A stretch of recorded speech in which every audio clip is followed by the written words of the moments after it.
नमस्कार। आज हूँ सेप्टेम्बर 4 तारीख गुरुवार। मु नहीं आसी अमित ओडिया टीवी रे आज सकाल ताजा खबर। आसतु जानिबा आजिर खबर गुड़िक विषय रे। प्रति मासरे सरकार देवे 5000 टंका मिलिथिबा सूचना अनुसार चाकरी पर समस्त अवशिष्ट जीवन आराम रे बिताइबाकू चाहती एथिपाई टंका आवश्यक पड़े।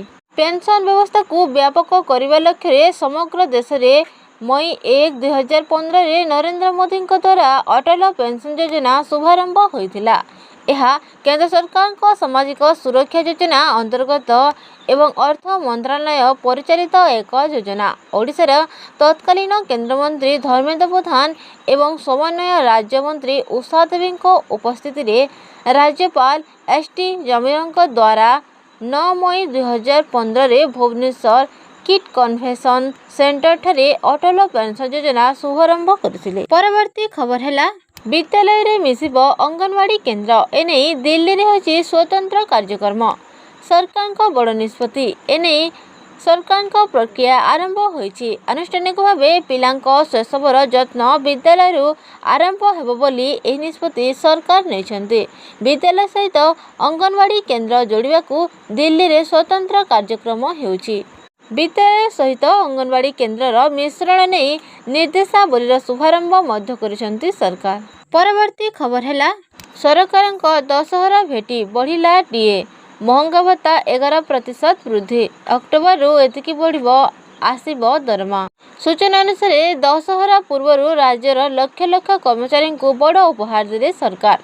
राज्यर कर्मचारी एवं सरकारी संस्था कार्य करुवा कर्मचारी माननकु एक बड़ आश्वासन दे उत्तराखंड सरकार महंगा भत्ता डीए रे 11% पर्यंत वृद्धि को अनुमोदन करिसेंती। मुख्यमंत्री पुष्कर सिंह धामी गत मंगलवार यही घोषणा करिसेंती। तेबे हजार हजार कर्मचारी एवं पेंशन भोगी एथिरे उपकृत हेबे। परवर्ती खबर है बुणाकार को प्रधानमंत्री प्रोत्साहन। सांताली साड़ीर कथा कहले प्रधानमंत्री। बुणा वस्त्र पिंधिबाकू अपील कले मुख्यमंत्री। सूचना अनुसार स्थानीय उत्पाद और पारंपरिक बयन शिल्प को प्रोत्साहित करने को देश तथा राज्यवासी को अपील करिसेंती प्रधानमंत्री और मुख्यमंत्री। रविवार 124तम मन की बात कार्यक्रम रे प्रधानमंत्री ओडिशार सफल महिला कहानी कहिसेंती। देशर हस्ततंत शिल्प विषय सूचना दे मयूरभंज जिलार आदिवासी महिला उदाहरण देशवासी आगे कहिसेंती। 650 आदिवासी महिला सांताली साड़ी को पुनरुद्धार करुछंती। मासकू हजार हजार टंका रोजगार करुछंती। एपटे प्रधानमंत्री प्रशंसा पर बुणाकार मध्य उत्साह खेली जाइछि। बुणाकार श्रमिकों भत्ता बढ़ाइले मुख्यमंत्री। अधिकारी को बुणाकार वस्त्र पिंधिबाकू कहिले। परवर्ती खबर है चाषी को बड़ आश्वस्ति। जीएसटी रे परिवर्तन चाषी को मिलिबो बड़ लाभ। सस्ता हेबो चाष उपकरण। मिलिथिबा सूचना अनुसार चाषी एक बड़ खुशी खबर। केंद्र सरकार द्वारा जीएसटी ढांचा रे करा जाउथबा परिवर्तनर सीधासलख लाभ एबे देशर कोटी कोटी चाषी पाखरे पहुंचिबो।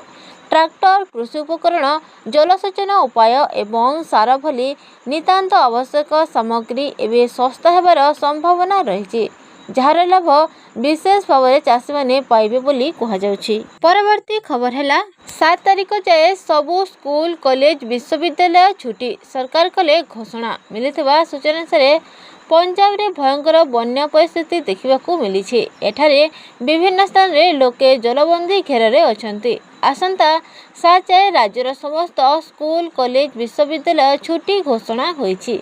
बन्या स्थित देखी समस्त शिक्षानुष्ठान बंद घोषणा करिसेंती सरकार। गत किछि दिन धरि पंजाब रे वर्षा तांडव रचिछि। राज्य सरकार समस्त 23 जिला को बन्या प्रभावित घोषणा करिसेंती। एही विपर्यय रे ए पर्यंत 30 जनकर मृत्यु घटिछि। परवर्ती खबर है विधानसभा कमिटी देला प्रस्ताव। प्रत्याहार हेब जनप्रतिनिधि शिक्षक बदली सुपारिश। सूचना अनुसार जनप्रतिनिधि 15 जन शिक्षकों बदली करने सुपारिश को प्रत्याहार पर विधानसभा कमिटी प्रस्ताव देइछि। विधानसभा कमिटी स्कूल और गणशिक्षा विभाग गत मे मासर निर्देश को विभिन्न आड़ू तर्जमा करिछि। कमिटी कहिछि यह कार्यकारी हेबा द्वारा विधायकों समस्या सृष्टि होइछि। ତେଣୁ ପୂର୍ବ ନିଷ୍ପତ୍ତି କାର୍ଯ୍ୟକାରୀ କରାଯାଉ। ଆପଣମାନେ ଏହି ଭିଡ଼ିଓଟି ସମ୍ପୂର୍ଣ୍ଣ ଭାବେ ଦେଖିଥିବାରୁ ଆପଣଙ୍କୁ ମୋର ବହୁତ ବହୁତ ଧନ୍ୟବାଦ।